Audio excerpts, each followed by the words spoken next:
Honestly, I don't even know where to start with this one. I waited a bit to record, hoping to absorb and calm down, but I'm still annoyed. PSG just delivered one of the worst performances of the season in Monaco, and at this point, I'm running out of excuses. Yes, there were questionable referee decisions. Yes, Monaco were up for it, but the basics of intensity, discipline, focus simply weren't there. And Marseille dropping points later should have been a gift. Instead, we threw away a golden opportunity with a performance that was as messy as it was frustrating. So today we're going to break down what happened, what absolutely cannot continue, and the very few positives that we can take away. Let's get into it.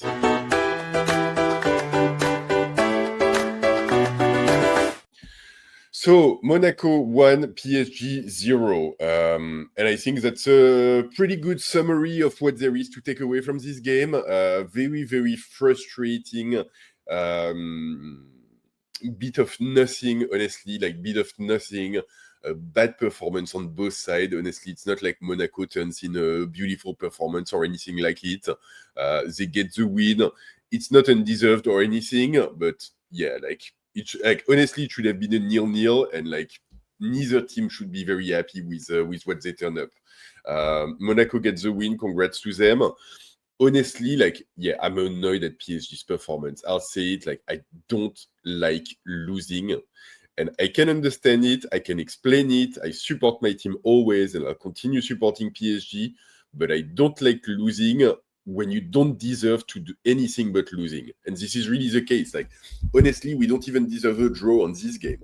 The performance by PSG, yeah, I think it's probably like the worst one that we've seen this season. And honestly, at this point, yeah, it's starting to worry me because a lot of the things that we put up against this team for the first 3 months of the season, the excuses are starting to run thin, honestly. Like, that's where I'm at.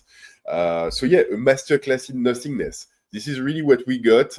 A PSG team that didn't have the intensity, didn't have the tactical impact, didn't have the technical quality that we see from it, and just like didn't have the mentality for it. Just didn't have the mentality for it. Didn't turn up for a game.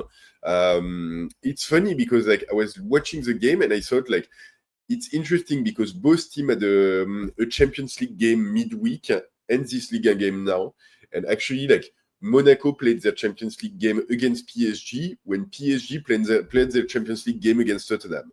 And so, like, that was the difference. Like, Monaco, that was the game of the week that they had marked on their calendar that they wanted to win. And it's entirely foreseeable, completely logical as well. And it's crazy that even taking it as a normal Liga game, we cannot summon enough quality to see them through. So yeah, I'll go through it. I think like tactically first. Let's start with that because that's the main quality of this Luis Enrique PSG. Is that we're very adaptable, we're very nimble, and we can find out ways and figure out ways to dominate whatever team you put in our way. And the reality is that Monaco structure in a 4-2-3-1 with a very dense midfield and very aggressive pressing. We never managed to find our way through it. And it's very worrisome because it's not the best pressing that we've seen so far this season. Honestly, like, Bayern was way better. Like, tons of teams were way better, if I'm honest. Sure, it's a Champions League quality team, so it's not nothing. But, like, seriously, like, you should be able to make your way through, like, Camara and Teze and, like, pose a challenge to Kehrer in defense. Like, it's just, like, it should be basic for this PSG team. And so, yeah, they pressed fairly high. They had a strong midfield in place. On our side, like, our defenders never really found a way out. Vitinha didn't turn up a good performance, turned out like a very average one, if I'm honest.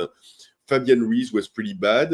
Joao Neves ran a lot and like contributed some, but was not enough. And then up front, there was like really very little contribution. And so, yeah, because if we get pressed very high, and if the midfield moves against our midfield, and if even their defenders on the sides and even in the middle follow with that press, it means we need our attackers to open up direct lines of passing so we can jump over this pressing and create trouble. And we really didn't see that. It's something that Barcola, when he's on the pitch, actually does very well. And we did not see that. We saw a tiny bit of it from Kvara, but very, very little. We saw a tiny bit of it from Lee, but very little. We saw some movement from Mayulu, but not enough quality. And so we were left like without solutions. And that is with playing Vitinha, Fabian Ruiz, and João Neves in the midfield against like Camara and Teze. Like, I'm sorry, but like it shouldn't even be a contest at this point. And like I said, like I think all of the excuses are running thin. I think like, you know, we've been saying since the beginning of the season, and it is true that this is a team that didn't have a summer prep, that's tired, that had a long season, and so on. It's the 30th of November. So at this point, like, you know, we are like 4 or 5 months into the season. I like, there comes a point where like we need to take a step back and reflect. It's funny because I was thinking like at the beginning of the season, we said that not having a summer prep and having like such a long season last season and not having much of a break could work in 2 ways. It could like mean that we would have a bunch of injuries up front and then like we'd work them back into fitness and so things would get better. Or scenario B was the start of the season would be okay because we would keep running from last season, but as we got towards the end of the year, that's when we would have trouble. And the reality is that it's been trouble throughout.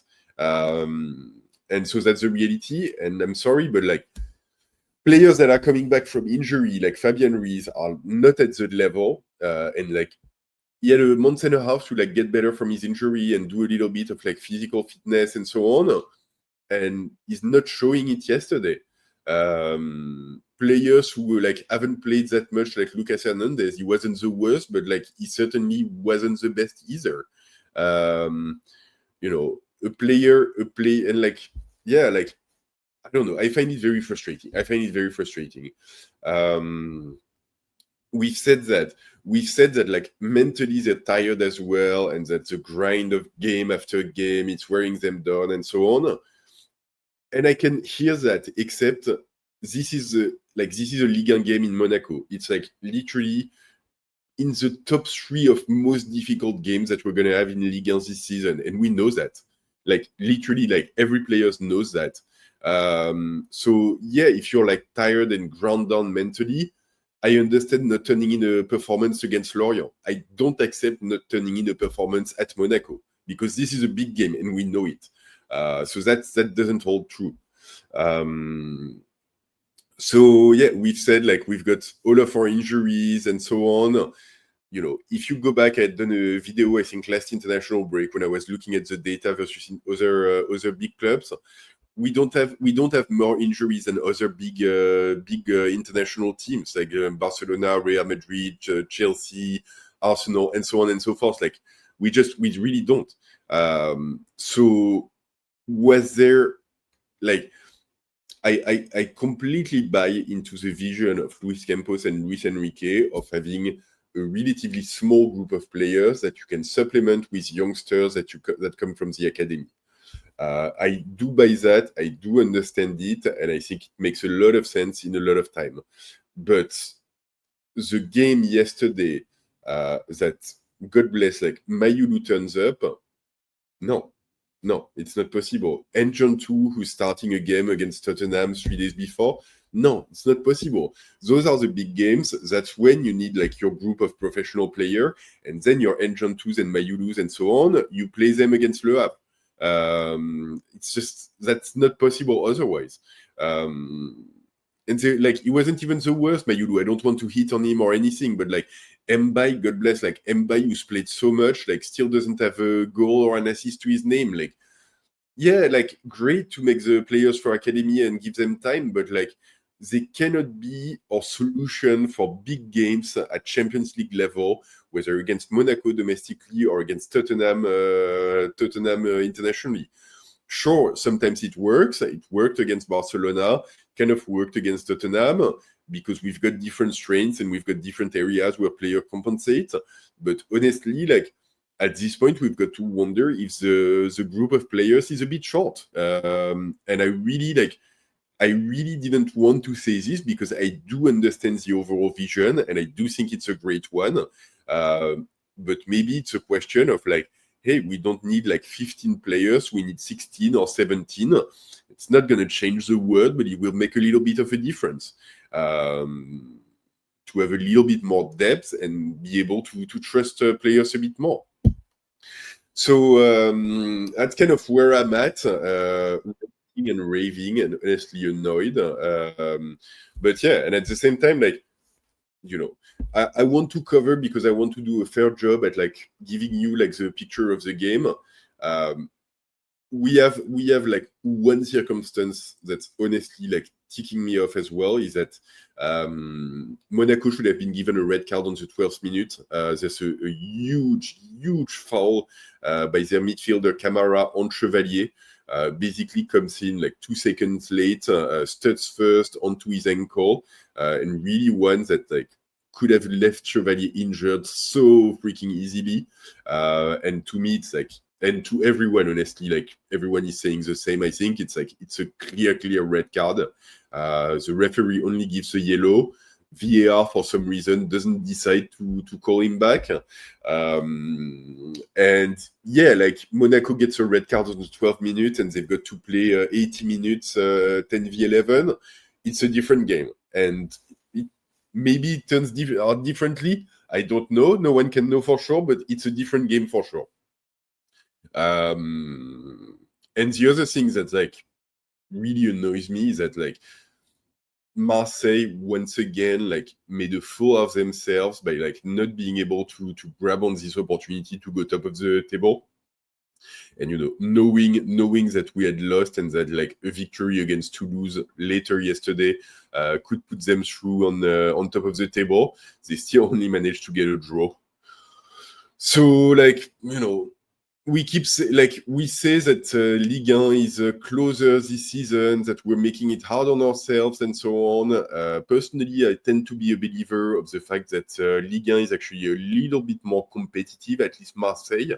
But yeah, like way to prove me wrong. Well done, guys. Like I try to be fair with Marseille every time. It's like it's not worth it. It's like really like a team of nothing, circumstances for nothing. So yeah, this is where we stand.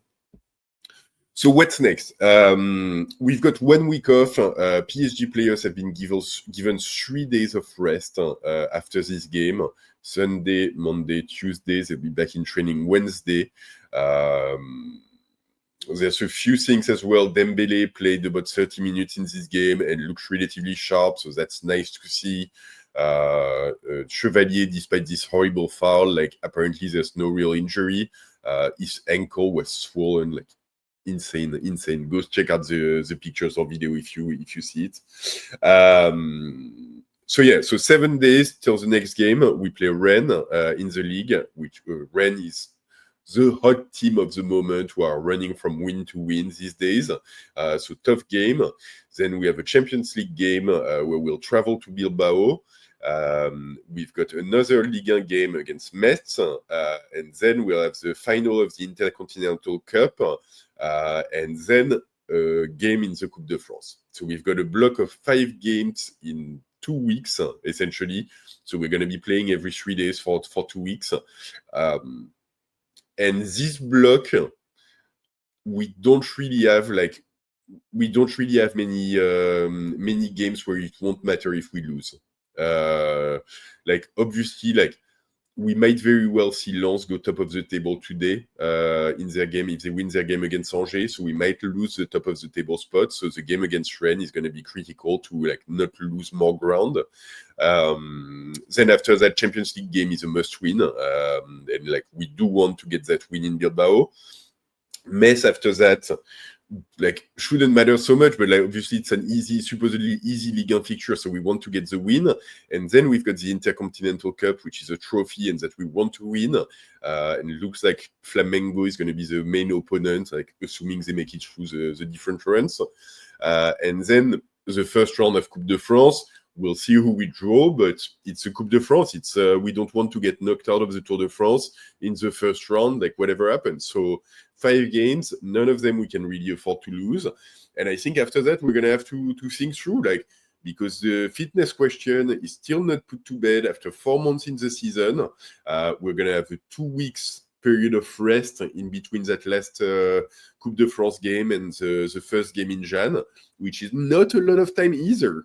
And so we'll need the staff is going to have to think through like what is the best way of finally giving rest to the players who absolutely need it, but also like have some sort of like physical training so they can like look like they've got some sort of juice for the rest of the season, because we still have 6 months ahead of us. We're still in it across every competition, so it's not dreadful yet. But we're gonna have to see something better than what we've seen so far, simply as. And then transfer window is gonna be upon us. We're gonna have to see what PSG does, but like I said, I do absolutely understand and agree with the philosophy and the plan of Luis Campos and Luis Enrique, but I think we might want to think through it very carefully and look at any opportunities that might be right to bring in a bit of depth, to bring in a bit of quality, even potentially if we have to offload some of the players that are in excess. I'm thinking of Gonzalo Ramos, who once again came on the pitch to take a few pictures and did absolutely nothing for 40 minutes. And see what happens after that. So anyway, I'll leave it there. I don't want my anointment to go much further. Let me know in the comment what you think of the game. Are you in the same kind of mind space as me? Let me know what you see, what you thought of that. What did you think of this game? What did you think of these results? And if you've made it this far, drop a like on the video, if only for me, please. And if you haven't yet, please subscribe to the channel. God knows we'll have lots of things to talk about in coming weeks. We still have a great team, a great squad of players who's capable of moments of utter brilliance, and I still believe one of, if not the best team in Europe. So there's still going to be good thing. But we do have some work ahead of us. So let's get into it. And don't forget, as always, ici c'est Paris!